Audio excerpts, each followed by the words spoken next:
It is my distinct pleasure to introduce our commencement speaker. Let me tell you, the task ahead of me is quite a challenging one. What can I say about a man who everyone already knows and respects? Regardless, it is indeed my honor and privilege to introduce our very special commencement speaker for this morning's commencement exercises, the Honorable William Jefferson Clinton.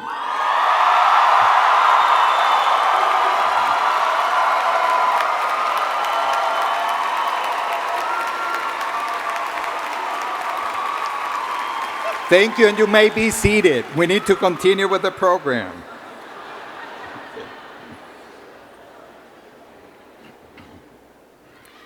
During former President Clinton's time in office, the United States enjoyed peace and economic stability. President Clinton's core values of building community, creating opportunity, and demanding responsibility resulted in unprecedented progress for America, including moving the nation from record deficits to record surpluses, low levels of unemployment, poverty, and crime, and the highest homeownership and college enrollment rates in the history of the United States. His accomplishments as president included increasing investment in education, providing tax relief for working families, helping millions of Americans move from welfare to work, expanding access to technology, encouraging investment in underserved communities, protecting the environment, promoting peace, and strengthening democracy around the world. After he left the White House, the former president turned his focus to where he could make the greatest difference as a citizen. As the founder of the William J. Clinton Foundation, former President Clinton takes on worldwide issues that demand urgent action, solutions, and measurable results, including climate change, HIV/AIDS in the developing world, childhood obesity, and economic opportunity in the United States, and as well as economic development in Africa and Latin America. Today represents one of former President Clinton's many visits to Miami-Dade College. As we all know, education is one of the former president's top priorities. In fact, he spent time in Miami just a few weeks ago for the Clinton Global Initiative University meeting. During this gathering, former President Clinton worked with young leaders from around the globe to jumpstart solutions to issues ranging from education, the environment, peace and human rights, poverty alleviation, and public health. Approximately 30 of your fellow Miami-Dade College students answered the former president's call for action and were actually selected to be part of the 1,300 member group who made great strides in civil service at the Clinton Global University meeting. You may have seen the recent media coverage related to the former president's focus on higher education in Haiti, particularly his plans to reopen universities that were damaged by the devastating earthquake and to help displaced students resume their studies. Miami-Dade College will be offering our support to former President Clinton, doing everything in our power to help our neighbors across the ocean rebuild their lives. Without further ado, ladies and gentlemen, please join me in giving a warm Miamian welcome to the 42nd President of the United States, the Honorable William Jefferson Clinton.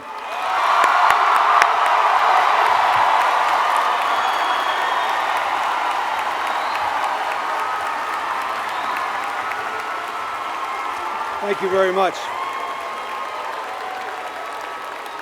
Thank you.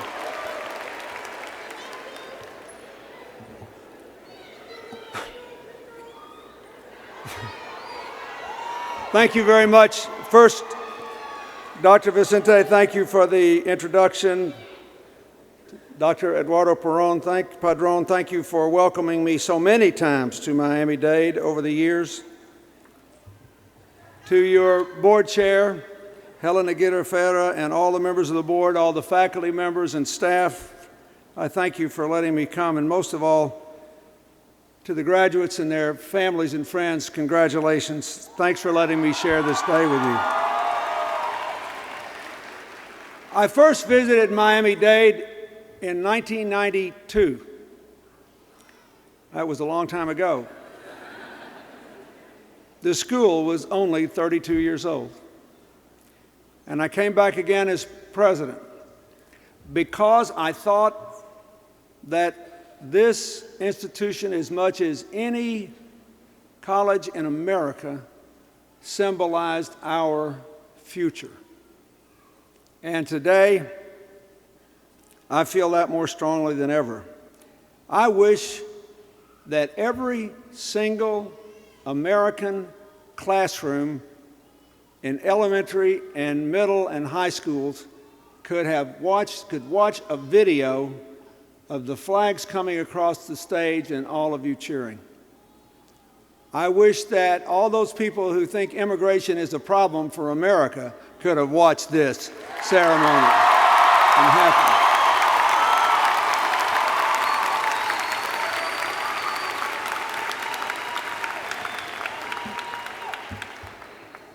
You know, of course, that this is not only the largest institution of higher education in America, it is perhaps the most diverse. People from 182 countries, at least 86 languages. First in the nation in the number of associate degrees awarded. First in the number of degrees awarded to both Hispanics and African Americans.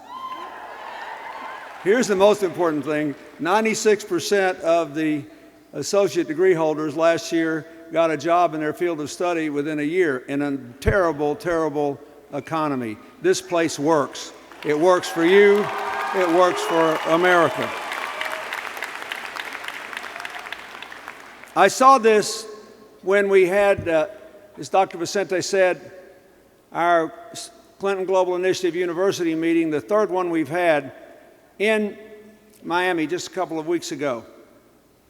We started this 3 years ago or 2 years ago because I had been for several years gathering people from all around the world in New York at the opening of the UN in September.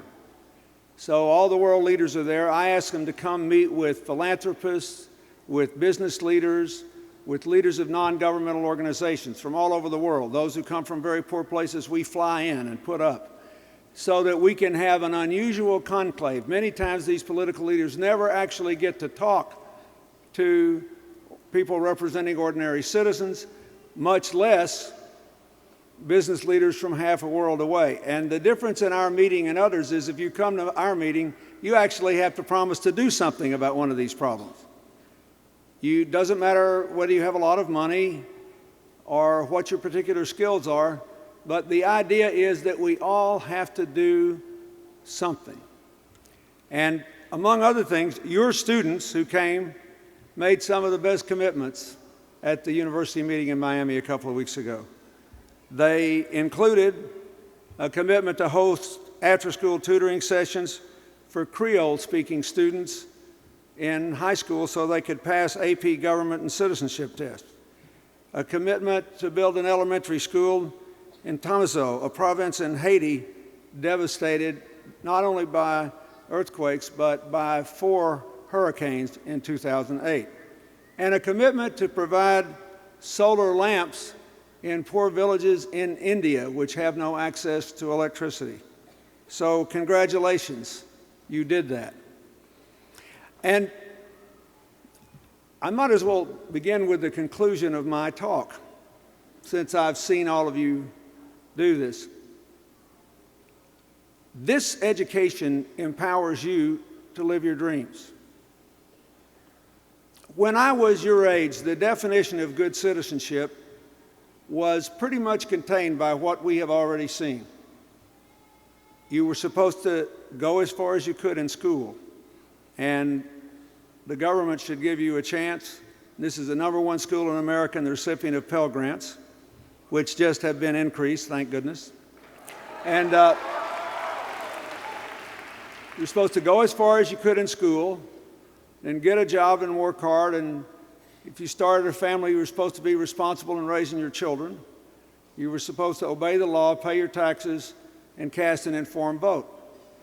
Today, because of the world we live in, because it is so interdependent and diverse, as you see from yourselves, there is one more item on the citizenship list. And when you go out into the world and make your way and live your dreams, you should not forget it. There is always going to be a gap between what the private sector can produce and the government can provide. And in that space, citizens have to take action to bridge the broken places in our society and around the world.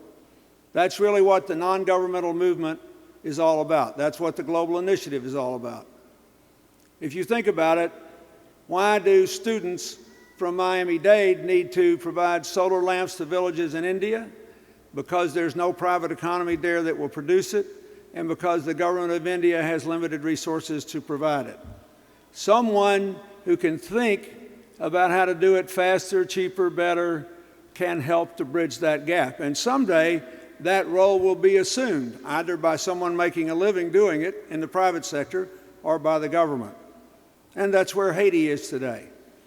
So in the world you live in, the definition of good citizenship will have one more element than it did when I was your age.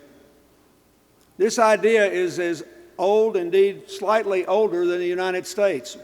The great Benjamin Franklin organized the first volunteer fire department in Philadelphia before the U.S. Constitution was ratified. Alexis de Tocqueville, the great French social commentator, came here in the 1830s and toured around America and wrote a very famous book, which doubtless some of you have read, Democracy in America, in which he said that the main difference between Americans and people in any country he had visited is that in all other countries, when the government didn't solve a problem, people complained about it. And they complained about it, and they complained about it until either they did or they didn't.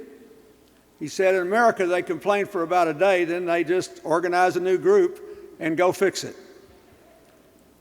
So we've been on the forefront of this movement.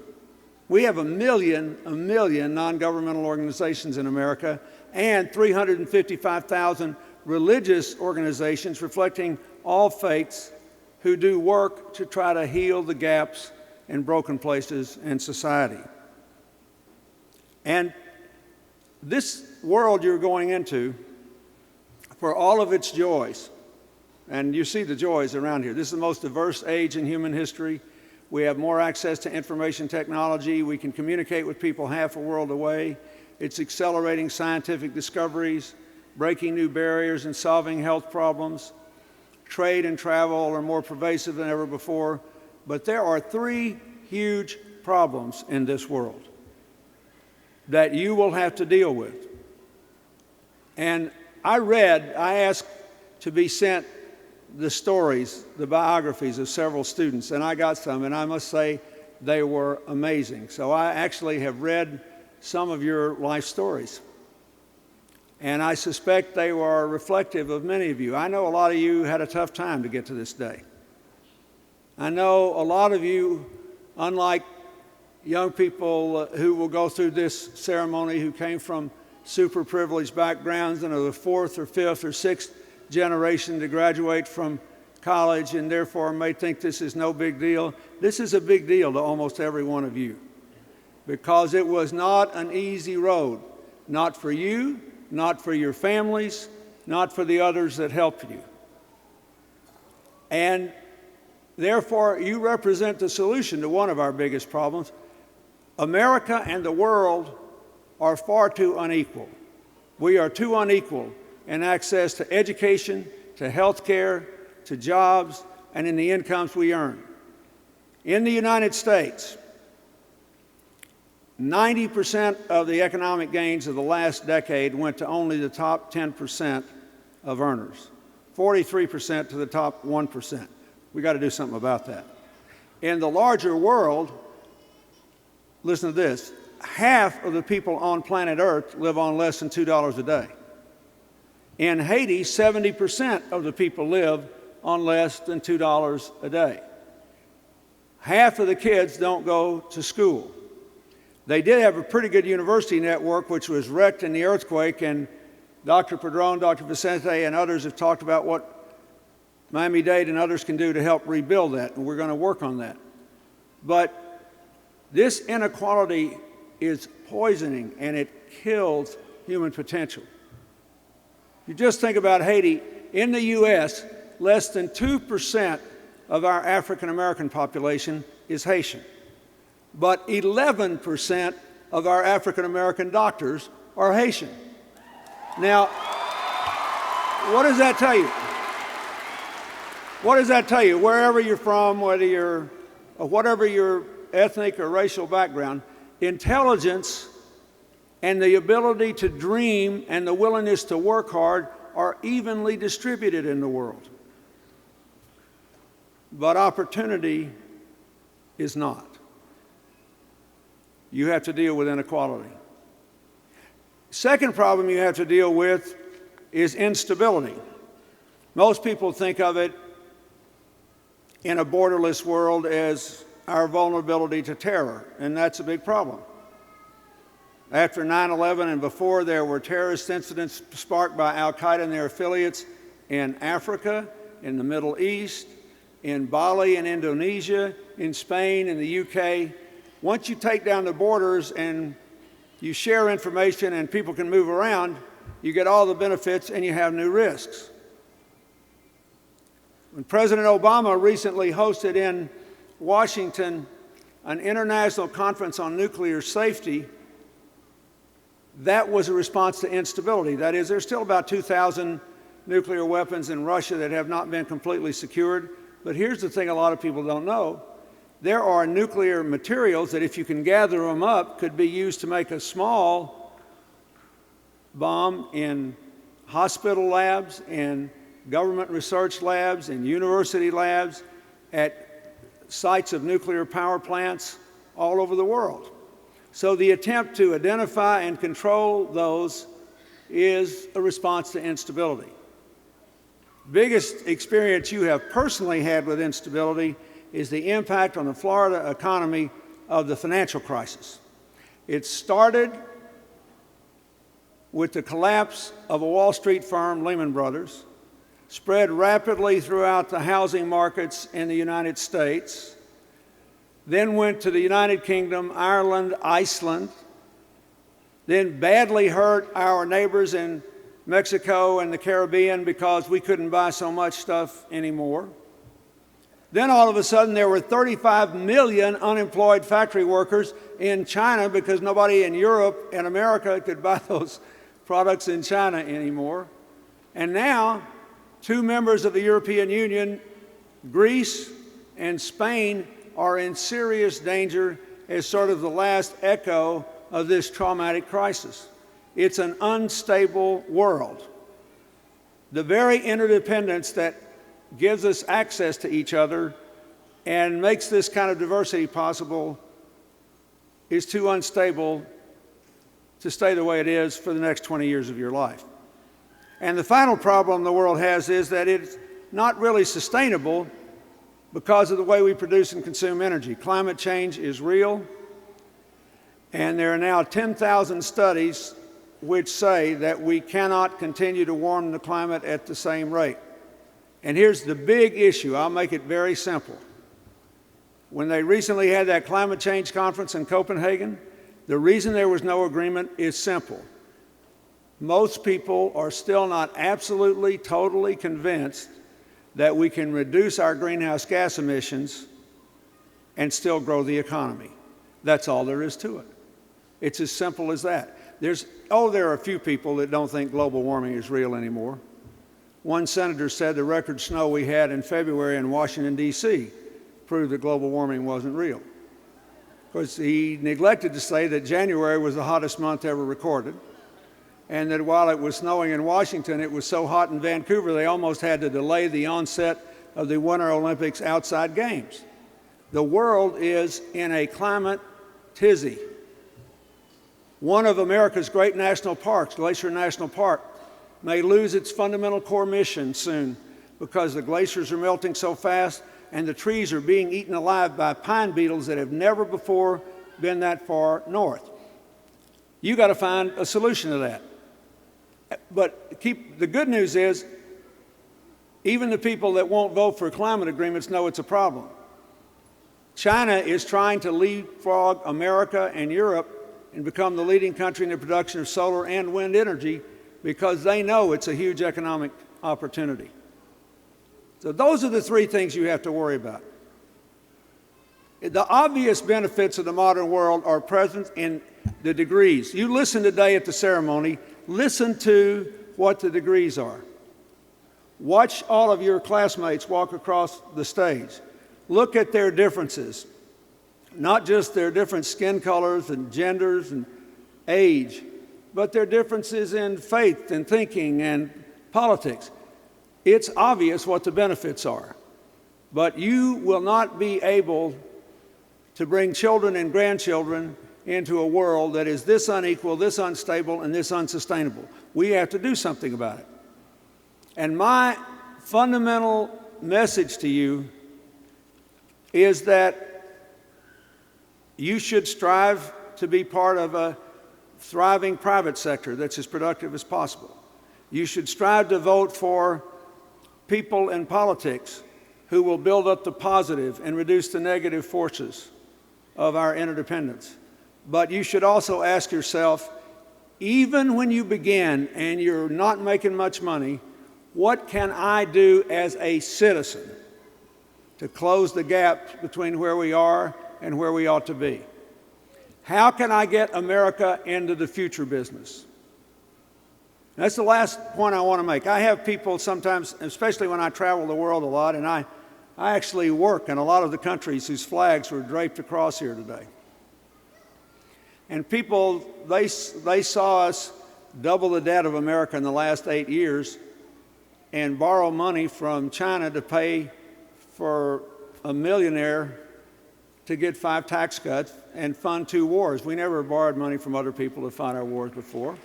They see all these problems we have in America and states in trouble, like Virginia's got terrible budget problems, and they thought the most important thing to debate was how really significant it is to be able to carry a loaded concealed handgun into a bar or a Starbucks. And we know we have all these millions of undocumented immigrants in America who are working and sending money back home. 19% of Haiti's GDP comes from remittances. And the Congress can't pass an immigration bill, so Arizona does, and it's harsh, and they're acting like they haven't really been benefited by all those people who came across the Mexican border, and they wonder what is going on in America. And so here's what I want to say. You're here whooping it up, cheering, stood up when the flags came across, stood up for America, because you know you are in the future business, right? I mean, isn't that because you have found a way to be proud of your identity, all of you cheering for the flags coming across. I saw a lonely arm go up when Canada came across. There you were. Everybody cheering. What does that mean? I'm proud of who I am. And yet, when the American flag came out, you all stood up. What does that mean? Your identity is important, but your common humanity matters more. Right? So, and you feel self-confident because you know the very fact that you came here and you're getting this degree means you're in the future business. What that bill in Arizona was, or the crazy debate in Virginia and all this, that's a bunch of people that don't think they're in the future business. They think they've been left out and left behind, and what they're really saying is, stop the world, I want to get off. Name of a famous play on Broadway about 20 years ago, by the way. Stop the world, I want to get off. And what you have to say to your fellow citizens when you walk out of here, you can't get off. The interdependent world means divorce is not an option. You're going to be affected by things that happen to you beyond your borders and around the corner, whether you like it or not. And if you can't get off, you had better get on. That is the message of the 21st century. So, that's what I say. Whatever you do, think of yourself in the future business.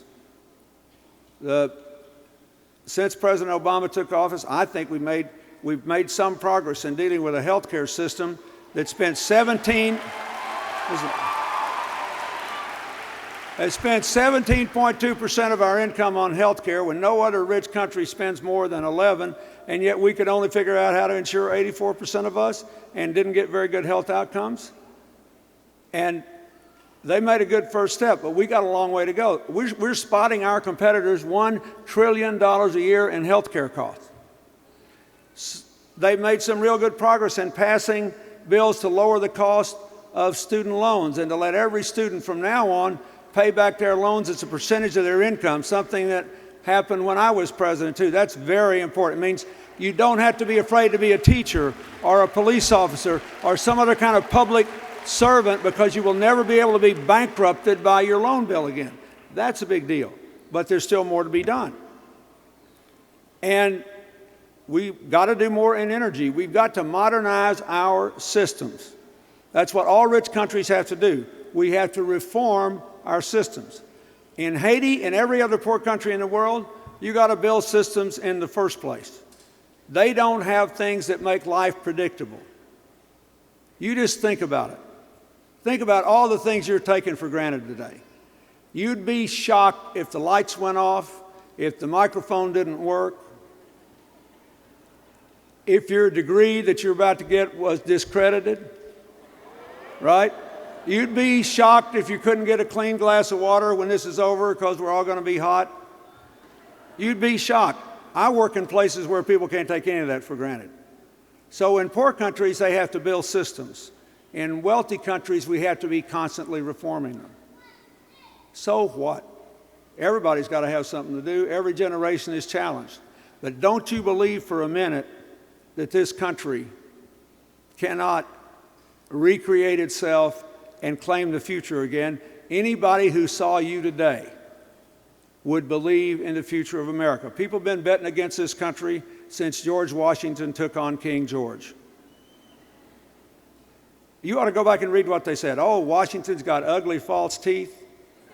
He's a second-rate surveyor. The only battles he was ever involved in before he got beat in. He won't amount to a hill of beans. This will be over in a day or two.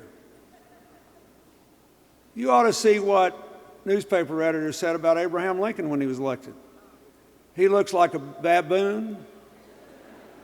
America would be better off if something happened to him. All these unbelievable things. People have been betting against America since we started. Now there are people who say no country can possibly accommodate this kind of diversity. To them I say, you ought to come to Miami-Dade.